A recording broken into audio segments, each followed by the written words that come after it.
अच्छा, एक बड़ा इंटरेस्टिंग क्वेश्चन है कि आखिर ब्रिटिश जो थे ये मुग़ल हिंदुस्तान को कैसे अपने कंट्रोल में लेके आ गए। तो इसमें ये एक आंसर है कि कोरा पे what were the mistake that Balaji Vishwanathan think were committed by the Maratha empire. तो बेसिकली इसमें मराठा एम्पायर की थोड़ी सी हिस्ट्री बताई गई है। इनको चूँकि ये जवाब देने वाले भी मुझे लग रहे हैं कि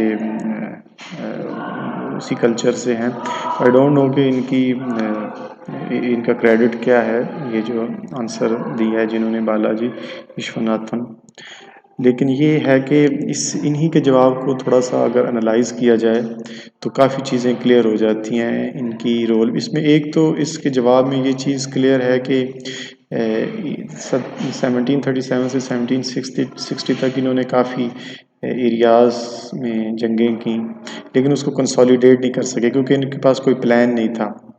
तो और उसको खित्तों को नई जब एक रियासत दूसरी रियासत को रिप्लेस करती है, मुग़ल एम्पायर को अगर ये रिप्लेस भी करना चाहते थे तो इनके पास अपना कोई प्लान नहीं था, कोई कंसोलिडेशन इन्होंने नहीं की, बस जिधर गए जंगें की।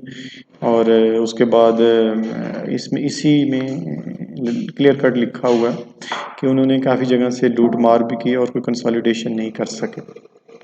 अच्छा, अब ये बड़ा इंटरेस्टिंग मैप है। अब इसमें ये येलो एरिया ये मराठा एम्पायर का शो किया गया, जबकि ग्रीन एरिया जो है वो दुरानी एम्पायर का। एक्चुअली ये लीगली 1857 तक ये सारा एरियाज़ मुग़ल एम्पायर ही के थे। इवन ये मराठा एरियाज़ भी, निज़ाम भी, ये जो ब्लू एरिया है ईस्ट इंडिया कंपनी का, ओत का, और बाकी ये लीगली अभी तक हिंदुस्तान ही मुग़ल एम्पायर ही इसकी लीगली थी।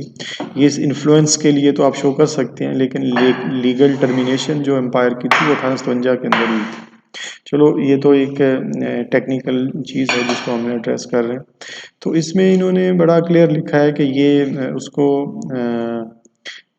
जो है एरियाज़ को दोबारा जो है वो उसको आबाद नहीं कर सके, बल्कि लड़ाई की। और उसके बाद और ये इस किस्म का एक रिस्पॉन्सिबल ताकत के तौर पे मराठा नहीं उठे थे, बल्कि एक लूट मार करने वाली ताकत के तौर पे। बेशक उनकी इंटेंशंस ना हो लीडरशिप की, लेकिन कंसोलिडेशन चूंकि पार्टी या उस उनकी आर्मी के ऊपर नहीं थी, तो इसका जो नतीजा प्रैक्टिकली निकला वो सिर्फ यही था कि उसमें लूट मार मची थी। इसी वजह से ये पानीपत की तीसरी लड़ाई हुई और दिल्ली की जो रीज़नेबल पर्सनैलिटीज़ थी, ताकतें थीं, शाह वलीउल्लाह उन्होंने रहमतुल्लाह अलैह उन्होंने इसको दुरानी एम्पायर, चूँकि उस वक्त तक एक अगरचे वो अलहदा हो चुकी थी, लेकिन फिर भी एक एम्पायर जो सेंट्रल ताकत थी मुग़ल एम्पायर, उसके साथ उसके पुराने एक रिश्ते तो थे।